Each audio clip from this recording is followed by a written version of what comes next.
Hello, welcome to this week's episode of the Human Enhancement Podcast. This is your host, Jeffrey Wu.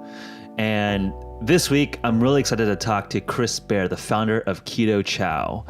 And we connected at our first human event a few weeks back where we had U.S. Navy SEAL Admiral Alex Krongard, Dr. Brianna Stubbs, and my co-founder Michael Brandt talking about elite human performance. And we had a couple awesome event sponsors come out and support and give samples and educate people around what we think are really cool products in the space. And Ketochow was one of the highlights for me, especially as ketosis, ketogenic diets, fasting is one of the most interesting topics, I think, of our times in nutrition.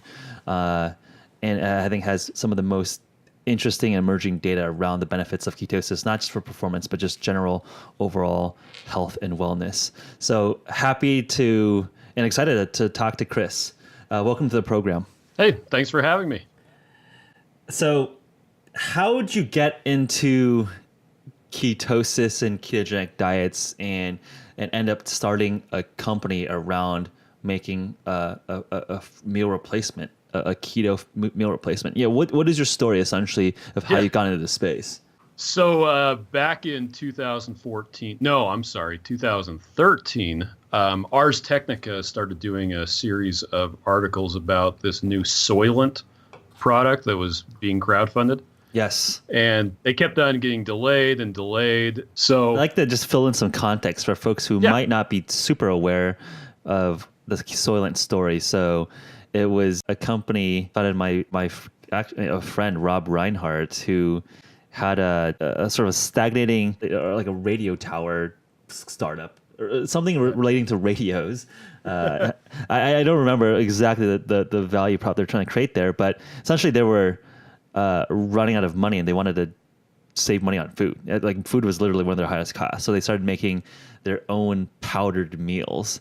And it kind of exploded as one of these memes or movements around, can we engineer food better? And it sounds like there were, and in the beginning, a lot of, and I still think there still is active communities of people making their own variants of Soylent. So you at the time didn't know if you wanted to put your money into a crowdfunding campaign for it. And it was like, okay, I can kind of make this by myself and maybe make it better. So you just sort of realized that there were some open source formulations of ketogenic meal replacement powders, but you realize that, hey, you have some insight here, given your son's experience with ketogenic diets for as a nutritional strategy for epilepsy, that you were like, hey, I think I can make the best one, or I can make one that actually is going to be taste good.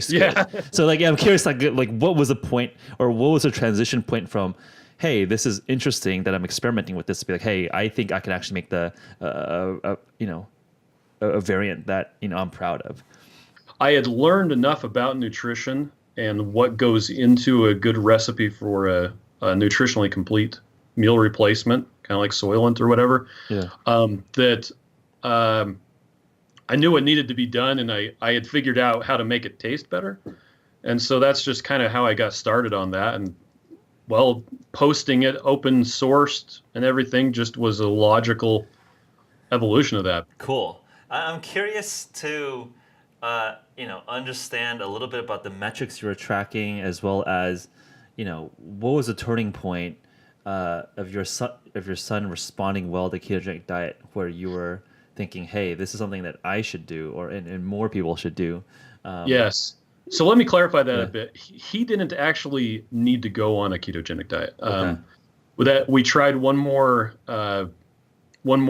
medicine.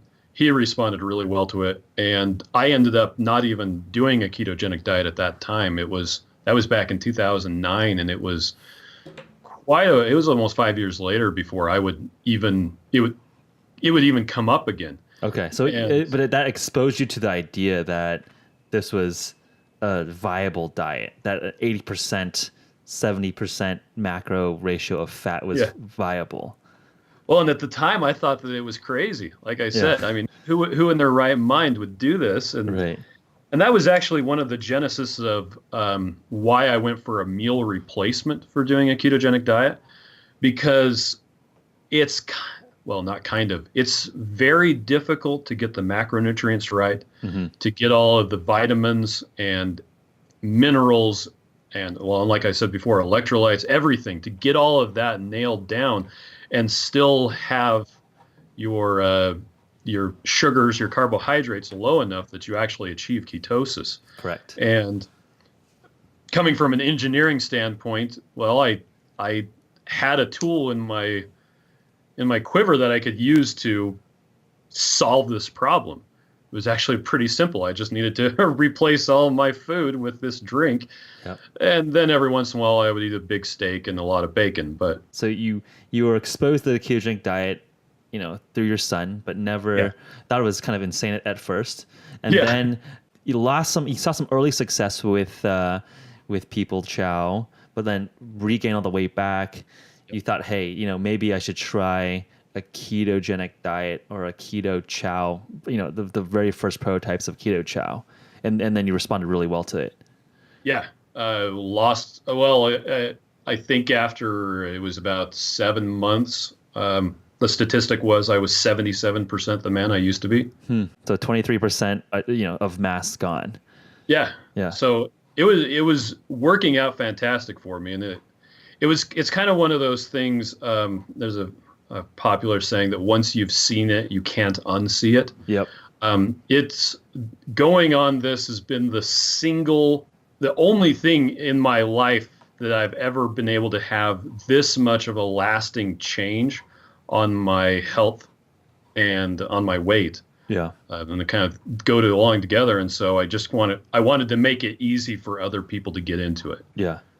I think that's noble. And I think that's, part of the broader community here. I think education is, the biggest challenge for, I think the community and the listenership here. I mean, I think we all know that there's interventions and protocols and strategies that are at the bleeding edge of science, and I think it's incumbent for us to expand out the knowledge and share it. So I'm actually curious in terms of, weight is one biomarker or one biometric that's very important. Were you tracking other measures? I mean, did you take a look at blood glucose, for example, fasting blood glucose? You look at H1BAC levels. Were you testing your blood ketone levels in terms of, confirming, from finger prick that you're actually elevating blood ketones? So when I first started out, for instance, at that same human event that I went to, the Keto Mojo guys are there. Yeah. They have a fantastic product in as much that it's the cheapest way to check your ketones with a blood test of anything out there. Yep. It's like a fourth the price per test, which it's still expensive. It's still $1 every time you prick your finger. But when I first started off, I wasn't really, I hadn't been diabetic before, and so I wasn't really checking my blood glucose. I was more than anything else, I was checking my weight. Now, moving forward, I've gotten more into the quantified self, the kind of biohacking sort of thing where I've spent thousands of dollars on blood tests just in the last year, figuring stuff out. And my A1C is great. My blood glucose, that's actually, now that I have one of those meters, one thing I like to do every once in a while just to make sure that my product is what I say it is. Yep. I'll start the day off and I'll check my blood glucose like every 15 minutes and see if it goes up at all by drinking my stuff. Ostensibly, it's not supposed to go up because on a ketogenic diet, you don't want your blood glucose going anywhere. Right. And I recently did an experiment where I replaced all the fat in my shakes with sugar and candy. And my blood glucose went up a lot when I did that. Yeah. So I'm glad you are alive, basically. Yeah. Oh, I actually wasn't too concerned about the sugar one. So I've been doing a whole bunch of N=1 experiments on myself lately. Yeah, and I love to hear about them. Those are always interesting. I think those are That's always an interesting signal. Yeah. So, well, the first one that I did, it was more of I get a lot of haters that are like, well, you can't drink your calories or you're going to die, or you can't have sucralose or you're going to die. You can't have saturated fat or you're going to die. You can't have sucralose and have blood ketones, things like that. And once again, I like to put my money where my mouth is and have absolute confidence in the product that I'm selling. So what better way to do that than to only consume that for a month? Mm-hmm. So that's what I did. Use sucralose as this artificial sweetener.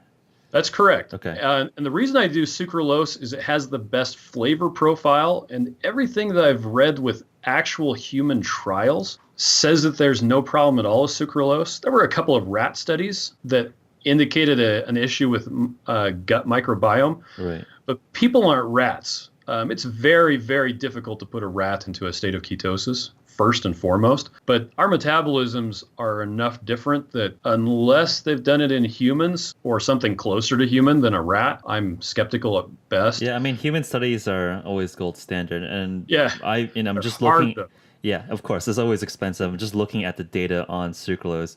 It seems that it is non-insulinogenic, which is important for sweeteners, right? One of the main reasons why one would pursue keto or use artificial sweeteners as opposed to just glucose is to avoid the insulin spike. So it looks like you have chosen a reasonable artificial sweetener. So I think that's a well-studied choice there. Anyways, I'm curious to hear about the N=1 experiments. Yeah, I decided to just eat that for 4 weeks. I actually restricted myself to not having anything else except for water and rock salt if I felt like I was low on salt. No soda, no caffeine, no sugar-free gum, no nothing. How many calories were you eating of Ketochow then?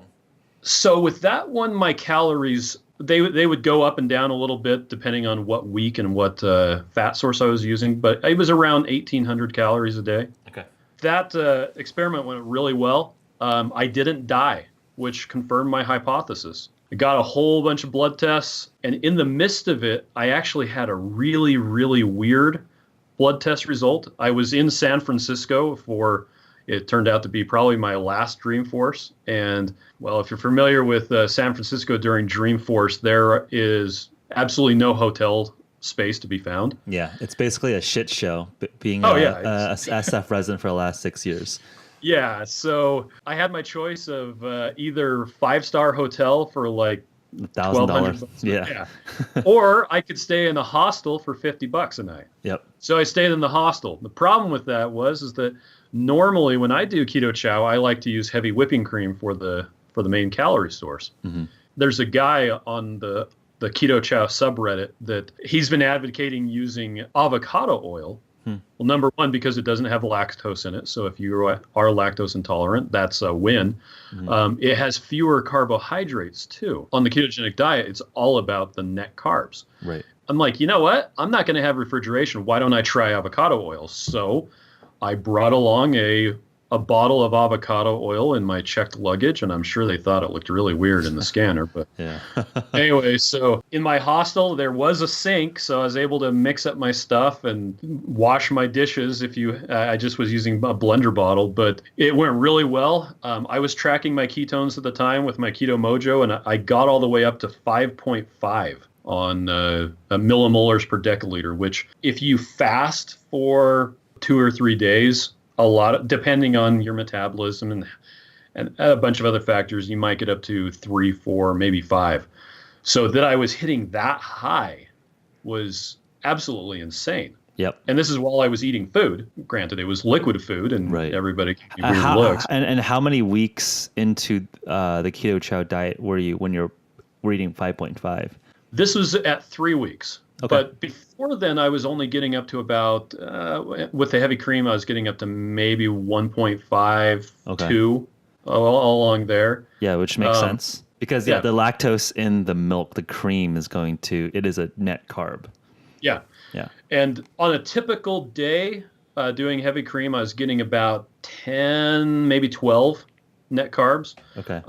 When I was doing the the avocado oil is getting 1.4, which is insane. Yeah, I mean, just hard. It's hard. It's hard to keep that low. So again, for folks out there who might not know exactly the terminology here, net carbs are essentially your carbohydrate count, discounting things like fiber, which don't contribute to an insulin response. So basically, these are things that are metabolized as through the glucose or the glycolytic pathway. So if you're doing 1.4 net grams of carbs, I mean, if you like eat a packet of ketchup, that's got like 5 grams of carbs in it. So it is quite hard to do, 1 gram of net gram. I mean, so the rule of thumb typically for most people is less than 25 grams net carbs, less than 50 net grams of carbs. So getting down to 1 is hard. Yeah, and it turned out really cool. But the really interesting thing was when I got back and I was doing weekly blood tests to just see how I was progressing. And that particular week, my triglycerides they almost doubled, which is not a good thing for that is not most necessarily panels. a good thing. Yeah. Now there's a lot of discussion about, I'm probably going to geek out a little bit here on the whole lipid system. Yeah. You've got lipoproteins that are running around in your blood. And the reason for that is you can't put a fat into an aqueous medium unless you've stuck it into a boat. Yeah. So you're describing kind of the LDL, HDL particles. So if you look at if you go to the doctor, you get your blood lipid panel, you will see things like triglyceride levels, HDL, LDL, total cholesterol. These are some of the common biomarkers that your doctor will review with you when you do a blood panel. So that's correct. So now the interesting thing about LDL, the low density lipoproteins, they carry, among other things, fat soluble vitamins, triglycerides, that's just fat that's on a glycerol backbone. Yep. They also carry cholesterol, which cholesterol is an essential part of every cell in your body. It's actually what the outside of your cells are made out of. You also use it to synthesize hormones. Reducing cholesterol is a really good way to increase your chance of all-cause mortality or your chance of dying from anything. It's not been understood very well over the last 50 or so years, but we've actually got some really cool stuff going on. There's a guy named Dave Feldman in Las Vegas. He's a software engineer. He went on a low-carb diet and his cholesterol went through the roof. And his doctor freaked out and he started researching it. But Dave comes from a systems analysis perspective. And so he's looking at it as a whole. Okay, why would our bodies have this cholesterol and all this other stuff? And so he's been advancing the, I guess you could say, the dialogue a lot more than most traditional lipidologists have done in years, just in the last couple of months. It's really interesting what's coming out of that. Yeah. But the important thing about lipoproteins is they don't just carry cholesterol, they carry other stuff. And to use an analogy, if lipoproteins are like a cruise ship, the main job of cruise ships is to carry around people, or in this case, lipoproteins carry around triglycerides. Well, they just happen to have lifeboats on there, but stop freaking out about the lifeboats or cholesterol because that's not its job. It's along for the ride. So anyway, my triglycerides spiked. My other biomarkers actually looked pretty good, but I wanted to find out why my triglycerides went up. I didn't know if it was the polyunsaturated fats or the monounsaturated fats or what, and just to explain really quickly, I didn't know this, so I just kind of assume nobody else knows this either. When you have fats, there's this long chain of carbon. It actually looks a lot like a hydrocarbon, like petroleum distillate. But you've got carbon with hydrogen sticking off it, and it's in a long chain. And if you have a saturated fat, that simply, you're describing the structure. It means that every single carbon is hooked up to another carbon and 2 hydrogens. Yep. So it's basically only single bonds. Correct. Go ahead. And if you have a monounsaturated, that means that there's a single spot where the carbon is double bonded. And that's a spot where oxygen can jump in and cause, they're called reactive oxygen species. You probably know them as free radicals. And it makes the oil smell funny. We call it rancid. Rancidity that's oxidized oil. So monounsaturated, they oxidize, but not as much. And then you have polyunsaturated, and they will have, well, more than two, but it's usually like 3, 6, or 9 different spots in their structure where you've got a double bond and oxygen wants to jump in there. These are very reactive, very volatile. They go rancid extremely quickly. They didn't really exist in our diet until quite recently, when they figured out how to take industrial machinery and change them from this nasty gray color that smelled awful to something that is somewhat palatable. And then we started frying stuff in it because it was bad to do it in tallow or lard, or at least that's what we've been told. And so I didn't know if my weird result came from, well, avocado oil has mostly monounsaturated with some polyunsaturated and a little bit of saturated fat. So I came up with a new idea. I'm like, hey, you know what? This experiment was cool. I want to find out what the different types of fat do to my body. Being that I had this nutritionally complete meal replacement as a tool, I was going to be able to substitute out just one single variable, which was the fat. So I did. This started on January 5th. So, and I just barely, a couple days ago, finished it up and got my results back. I did a week of heavy whipping cream. I did a week of grapeseed oil, which is really, really high in polyunsaturated fat, even more so than soybean oil. I did a week of macadamia nut oil, which is really, really high in monounsaturated. I did a week of coconut oil, which is almost exclusively saturated fat, and specifically it's medium chain triglycerides, which, if you've heard of bulletproof coffee, that's what makes bulletproof coffee bulletproof, is the MCT. Your body, even if you aren't doing keto, even if you're eating, sugar and whatnot, if you ingest some MCTs, it's going to create some ketones. Those are going to hit your brain, and it's really going to give you a boost as far as your brain activity goes. And so that's why people love the bulletproof coffee. Yeah, so the MCT, specifically C8 caprylic acid, so it's the 8 carbon medium chain fatty acid chain that is one of the most amenable to converting into ketones through your liver. And so if you actually look at the chemical structure, a beta hydroxybutyrate has 4 carbons, right? So it's like an easy split as the body is breaking down MCT. Yeah. So yeah, I think just going into how it raises ketone levels, the data we've seen is that typically, MCT oils will bump at most 0.5 millimole ketones, but sometimes it's nominal. It depends on what else you're eating. Yeah. But yes, it is the most amenable fat that converts into ketones. That is correct. Yep. And it's pretty cool. It just has some fun gastrointestinal side effects, you could say. That's what we've seen as well. Yeah, MCT oils, if you have too much too quick, we were doing an experiment with some of the folks, just a quick experiment. Yeah, you will, a couple of the people on the team, I mean, it's pretty well understood that you get GI distress. I mean, people will be blowing out their guts. So usually we tell people don't go more than 15 milliliters a meal. Yeah. Not more than about, I think it's 45 a day. Yeah.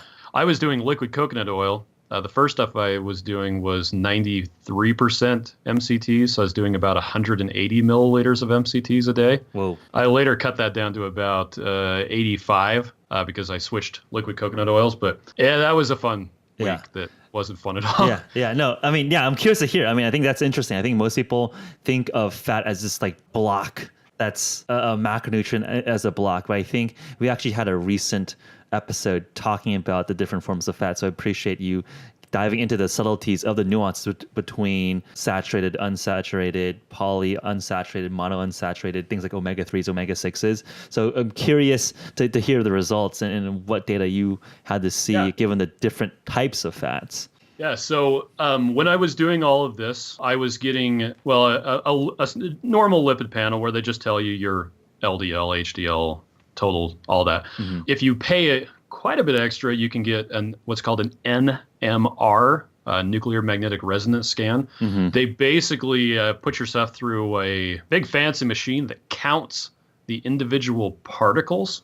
So each one tells you whether they're big HDL, big LDL, small LDL, how many of them there are, all this other cool stuff. So you get a really nice breakdown. So when I was doing saturated fat as heavy whipping cream, well, that's kind of my baseline. That's what I normally do. And my triglycerides look good. My HDL looks good. I'm not really concerned about my LDL, but that looked good as well. Would you want to share specifics, like good as in like, I don't know, numerically?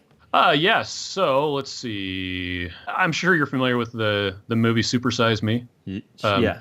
So the guy who did that, he made a lot of interesting claims, but he refuses flat out to release any of his food logs or any of his test data, which is kind of interesting. I'm going the exact opposite route. If you go on my blog on ketochow.xyz, I have all of my blood tests, all of my nutrition logs. I've got DEXA scans and just an insane amount of data. You want to go on there and critique it, look at my graphs, you go right ahead. That's Perfect. just fine. Yeah. It's all about the science, man. Normally, with LDL, experts say you want to keep it under 100, and I was at about 100 to 90 on my LDL. HDL, there's two different types. You've got the particle count and you've got the cholesterol amount. The particle count you want above 30, and I was at about 33. It's fine. The cholesterol amount of HDL, and they always call that the good cholesterol. Yep. Because that one really does indicate whether or not you are likely to die. The LDL one, not so much. Triglyceride amount, if it's over 200 or so, then that can be an indicator that there's a problem as well. Yeah. So yeah, just to give a quick summary there, just in, before getting, into a medical school lecture here, generally speaking, HDL, good cholesterol, higher, the better. LDL, known as the bad cholesterol, lower typically the better, but there's more and more data suggesting that it might be clinically irrelevant or less relevant than other biomarkers like insulin or inflammation markers. But, I think this, you have to caveat that typical, standard care medical practice looks at LDL high as a negative signal. And then you have triglyceride, which you want to minimize as well. So typically higher triglycerides, lower the better for triglycerides. That's exactly correct. Yeah. So across the board, my numbers pretty much looked just fine on saturated fat in the form of heavy whipping cream, which is funny because the amount of saturated fat I was eating per day, most diet experts would assume that I was dead. Because it's artery clogging. Now, we already established that fat can't transit the aqueous blood system without a boat. It doesn't clog your arteries at all. But yeah, I mean, I'm with you on. I want to get into the different results, but I think we're getting some interesting segues here. But I just want to add that I think more and more data suggests that glycation, which is or high blood sugar, in combination, which inflames the arteries to allow the fat to build up plaque, is where you see a lot of the etiologies of atherosclerosis, right? Like it's the combination of fat and sugar at the same time. But before going too far into the different ways people, are rebuilding cardiovascular risk and lipids, I'm curious that, before we get too distracted, what are the differences and what were the results? So polyunsaturated fat. Now this one was really interesting. This is a grapeseed oil. It's the highest PUFA I could find. My LDL particles. Now the reason why the American Heart Association and all the other health organizations say eat more polyunsaturated fat is because it will lower your LDL cholesterol and your total cholesterol. Mine went down. So my LDL went from 116 to 72. My total cholesterol went from 189 to 139. And my triglycerides, strangely enough, went up. But my HDL went down as well. On top of all of that, polyunsaturated fats are, well, they react a lot. They tend to cause inflammation. Do you happen to know if the grapeseed oil is heavier on omega-6s versus omega-3s? It's almost entirely omega-6s. Okay, interesting. I was, in the standard Western diet, our fat profile is already heavily weighted towards omega-6. And there's an interesting another side discussion on if we need to be using much more omega-3s in our diet, because Yeah. the theory is that when we were eating more unprocessed foods, it was closer to a 1-to-1 ratio of omega-3 to omega-6 is now in the standard Western diet. We're like 16-to-1 omega-6 to. Oh yeah. So that's an interesting sort of an aside in terms of something to look at, just not to like overly criticize PUFAs in N=1, but also looking at the types of PUFAs. And interestingly enough, so all the other variables are the same, except for the type of fat. One of the things that I was doing every day was I was getting 1,400 milligrams of EPA and DHA as fish oil. Okay. But all my protein numbers are the same. My vitamins, my iron, it's all the same every day. Interesting. Just changing out the fat. Okay. And before I started a ketogenic diet 3 years ago, I actually had plantar fasciitis in my right foot, pretty bad. I had to wear that funny boot thing that keeps your foot flexed. And now this could be psychosomatic because I was expecting it to happen. My plantar fasciitis started to come back. So, and that's usually everyone pretty much, that's an inflammatory response. Your tendons and everything they're getting inflamed, and that's what causes plantar fasciitis. Yeah, it makes sense it would go inflammation. away. Yeah. Basically it's inflammation of the heel, of the feet. Okay. Yeah. So you're saying it came back on the grapeseed oil. Yeah, it started to come back. Now, it didn't get quite to the point where I had to put on the boot. It was on its way back. And it took about 3 days after I stopped the polyunsaturated for it to fully go away. Interesting. Because one of the things of a ketogenic diet, or at least I know specifically with D-beta-hydroxybutyrate, the end ketone body that one expects to elevate on a ketogenic diet, is that it is anti-inflammatory. So I guess what your data suggests is that the omega-6 overload might have overpowered the beneficial effects of ketones for an anti-inflammatory effect. Which is interesting, at least to see that one specific case. And it appears exactly that's the case. So then I did another week of heavy whipping cream just for fun. As a washout. So basically you kind of wash out. Okay. And then I did monounsaturated fat as macadamia nut oil. Now, just to couch this, you may think you like macadamia nuts. You don't like it that much. It was very, very strong macadamia flavor, and it was very difficult to get through. But the results were interesting. Now, I started all this because my triglycerides went up because of the avocado oil, and I didn't know what caused that. It turns out it was the monounsaturated fat. My LDLP increased. My triglycerides, they didn't go quite as high. They didn't double like they did last time, but they went up by, it was about 52%. So, interesting. I hit 148, which normally I'm down at about 90, 80, something like that. So it's not just a coincidence. It's kind of a definitive, it was the monounsaturated fat, because nothing else did it quite the same. How about the HDL and the HDL change? So my HDL came down to the lowest I've ever had recorded. My particle count was down to 27, and my HDL-C was down to 40, which is right around danger zone. They want you to have it above 39. At that point, my doctor would have been freaking out. He's like, "What are you doing?" And I'm like, "Well," and the interesting thing about all this, let me back up just a bit. Most medical professionals think that your cholesterol numbers are the sort of thing that changes very slowly over 6 months or so. Dave Feldman has proved that you can jerk around your cholesterol numbers in 3 days. Yep. Yeah.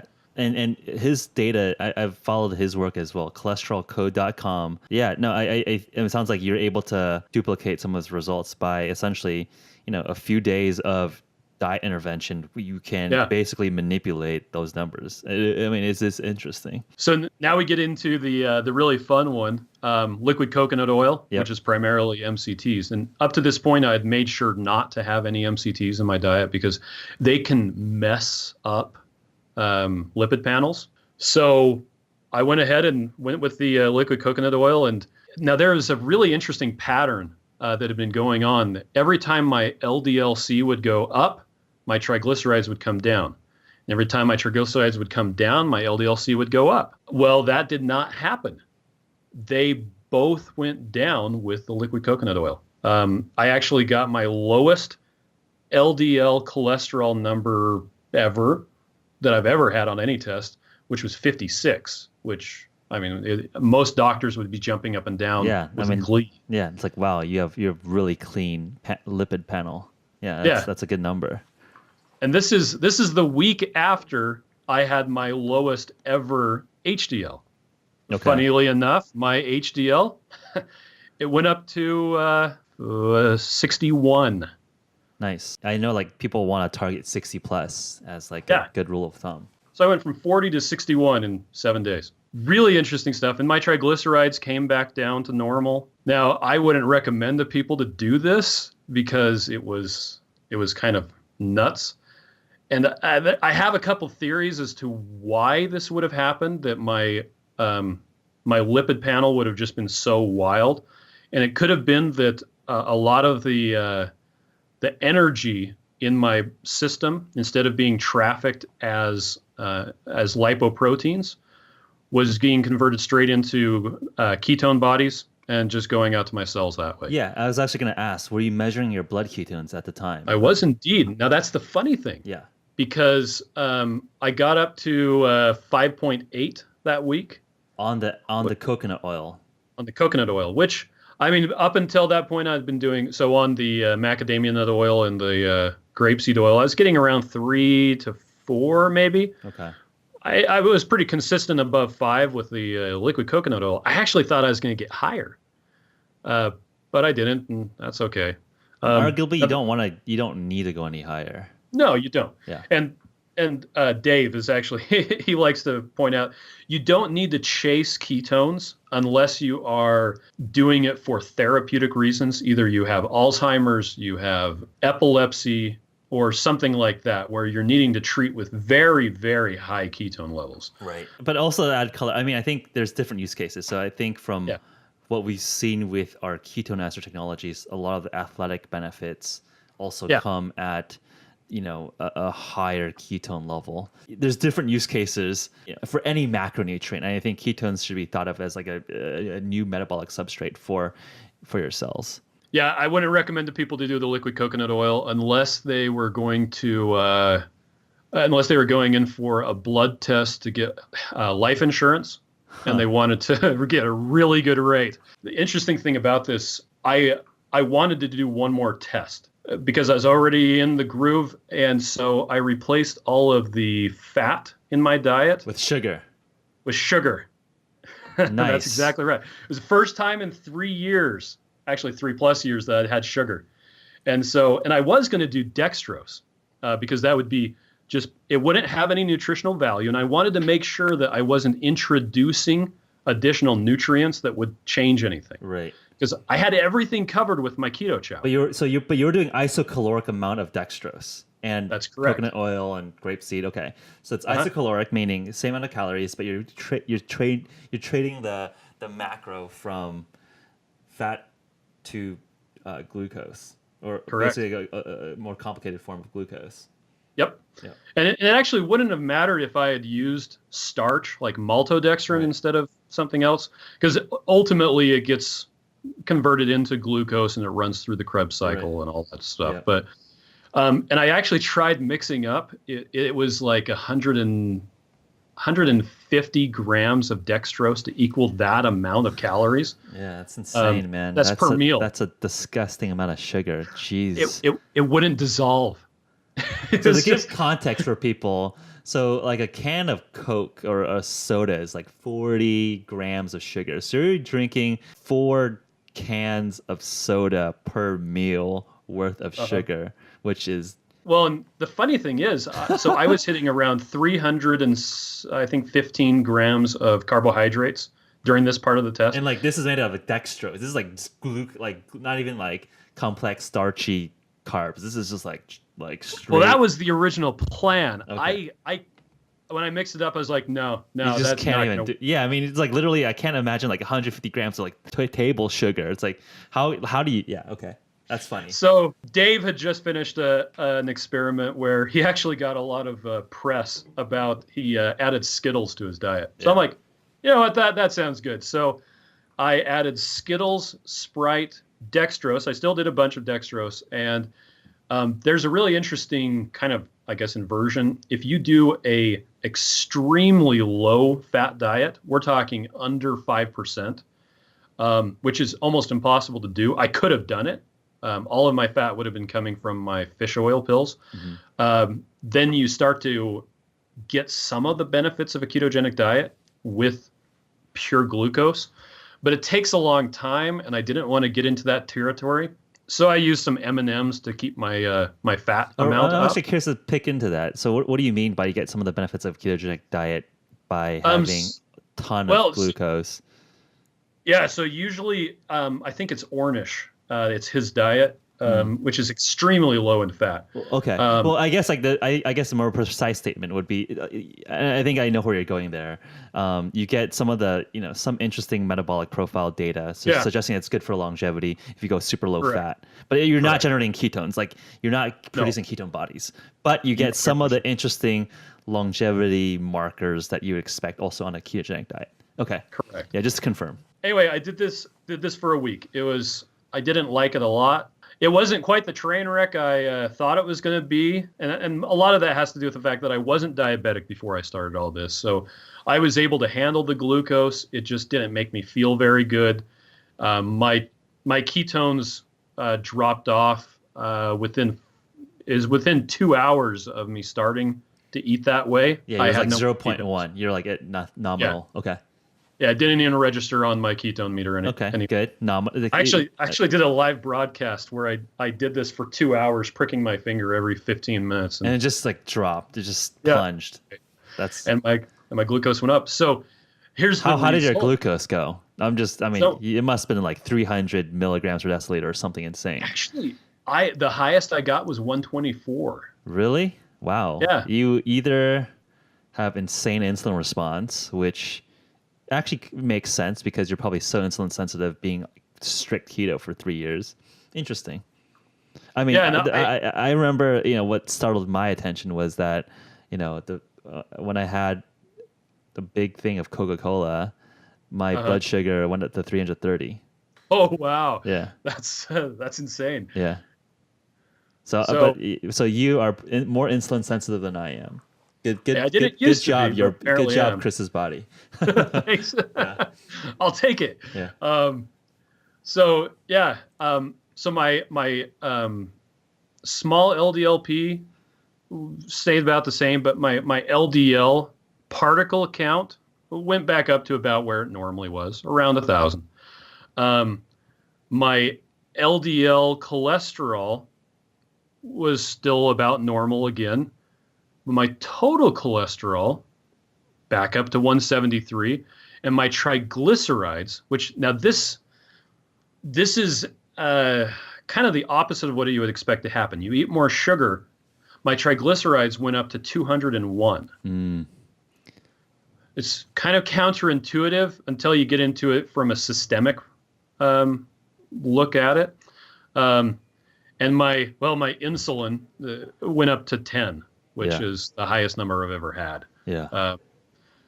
And then here's the funny thing. So this was all isocaloric, right? Yeah. And a lot of times I'll get people who will complain that keto diets, they only work because they suppress hunger, and so you're eating fewer calories.